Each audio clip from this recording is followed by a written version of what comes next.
कभी जूट नगरी के नाम से मशहूर रहा कटिहार अब एक बार फिर अपनी खोई पहचान की ओर वापस लौट रहा है और इसके पीछे हैं दो जज्बाती दोस्त रविशंकर और पंकज कुमार।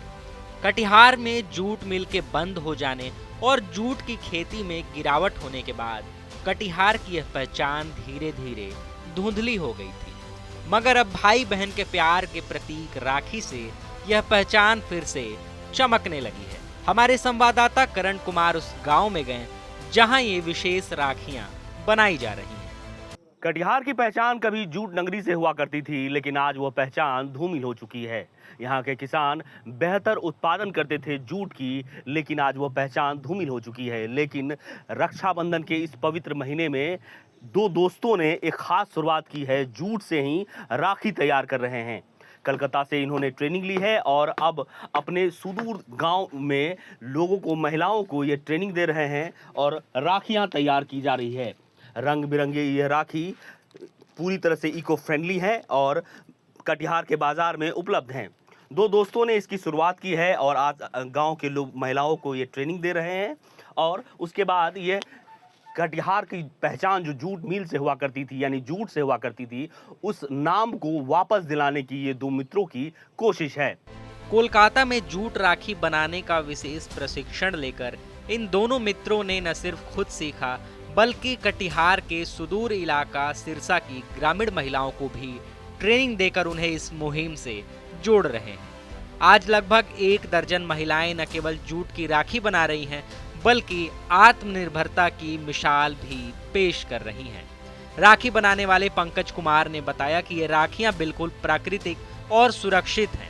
आमतौर पर राखियों से खुजली जैसी समस्या उत्पन्न होती है, परंतु जूट वाली ये राखियां काफी आरामदायक है। सर यही है क्या, जूट की नगरी जाना पर धुंधला होने के कारण हम लोग का अब हम लोग इस पर थोड़ा धीरे धीरे हम लोग राखी हो गया, फाइल हो गया, ये सब पर हम लोग जोर दे रहे हैं और कोशिश है क्या ये मार्केट में पूरा का पूरा ये उतरे। ठीक है, जैसे अभी आपको जे कोरियम में इसको दे रहे हैं, यहाँ का डीओ साहब, डीएम साहब सब थोड़ा बहुत सपोर्ट चल रहा है और हम चाहते हैं कि ज़्यादा सपोर्ट हो, जिसके वजह से कि एक तो नेचुरल राखी है, इसमें ना कोई साइड इफेक्ट है, ना कोई किसी भी प्रकार का दिक्कत है या इचिंग या कुछ भी या पर्यावरण पोल्यूशन ऐसा कुछ नहीं।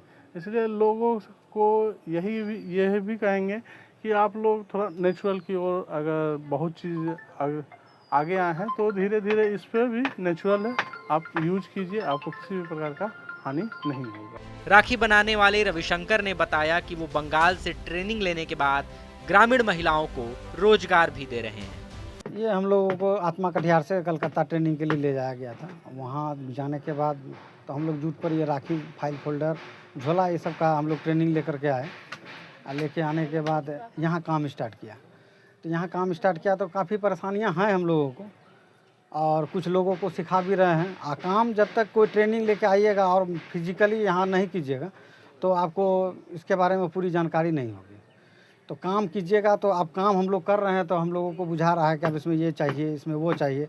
10 महिला को ट्रेनिंग दे रहे हैं, उनका भी अपना ब्रेन अप्लाई करता है कि नहीं चाचा इसमें ये चीज़ लगा देंगे तो और अच्छा लगेगा। तो इससे भी हमारा राखी का खूबसूरती बढ़ रहा है और ये आगे, अब इस साल तो मान लीजिए बहुत कम होगा, लेकिन आगे साल हम मार्केट में पर्याप्त मात्रा में देने योग्य। कहाँ से जो लोग हैं परचेज कर पाएंगे, खरीद पाएंगे? ये जे एम्पोरियम मिर्चाबाड़ी में है, वहाँ परचेज कर सकते हैं। यह पहल न सिर्फ रोजगार सृजन की दिशा में एक अहम कदम है, बल्कि कटिहार के गौरवमयी इतिहास को नए सिरे से देश दुनिया के सामने पेश करने की कोशिश भी है। कटिहार की राखी अब सिर्फ प्यार का धागा नहीं, बल्कि पहचान और परिवर्तन की एक मिसाल बन चुकी है। TV9 के लिए कटिहार से करण कुमार की रिपोर्ट।